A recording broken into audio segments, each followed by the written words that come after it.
On the evening of October 14th, 2018, 27-year-old Lydia Moore made a phone call that would be the last confirmed contact anyone ever had with her. Lydia lived alone in a small apartment complex on the outskirts of Cedar Falls, a quiet town where serious crime was rare. She worked as a medical receptionist, had a small circle of friends, and was known for keeping to herself. By all accounts, Lydia lived a simple, predictable life. That Sunday night, Lydia called her older sister Hannah at exactly 8:43 p.m. The call lasted just under 4 minutes. According to Hannah, Lydia sounded nervous. She mentioned that someone had been knocking on her door repeatedly, but wouldn't identify themselves. Hannah told Lydia to call the police. Lydia said she would. She never did. The next morning, Lydia didn't show up for work. That alone raised eyebrows. Lydia had never missed a shift without notice. By noon, her manager tried calling her phone. No answer. Text messages went unread. By that evening, Hannah contacted the police and reported her sister missing. When officers arrived at Lydia's apartment, they noticed something unsettling almost immediately. The front door was unlocked. Inside, the apartment looked normal at first glance. No signs of forced entry, no obvious struggle. But Lydia's purse was still on the kitchen counter. Her phone charger was plugged into the wall, and her car was still parked outside.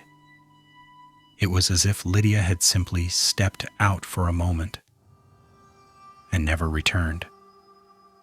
Investigators soon discovered that Lydia's phone had gone dead at 9:02 p.m., less than 20 minutes after the call with her sister. The last signal pinged off a tower less than half a mile from her apartment. After that, nothing. No calls, no messages, no movement. Police canvassed the area and spoke to neighbors. One neighbor reported hearing muffled arguing that night, but couldn't tell where it came from. Another claimed to see a man in a dark hoodie walking quickly toward the parking lot around 9 p.m. No one saw Lydia leave. Security cameras from nearby businesses were reviewed, but none captured her clearly. It was as if she had disappeared into thin air. As days turned into weeks, detectives began looking into Lydia's personal life. That's when they found something disturbing. 3 weeks before her disappearance, Lydia had filed a complaint about a former boyfriend, Marcus Reed. She claimed he had been showing up unannounced and sending her messages late at night.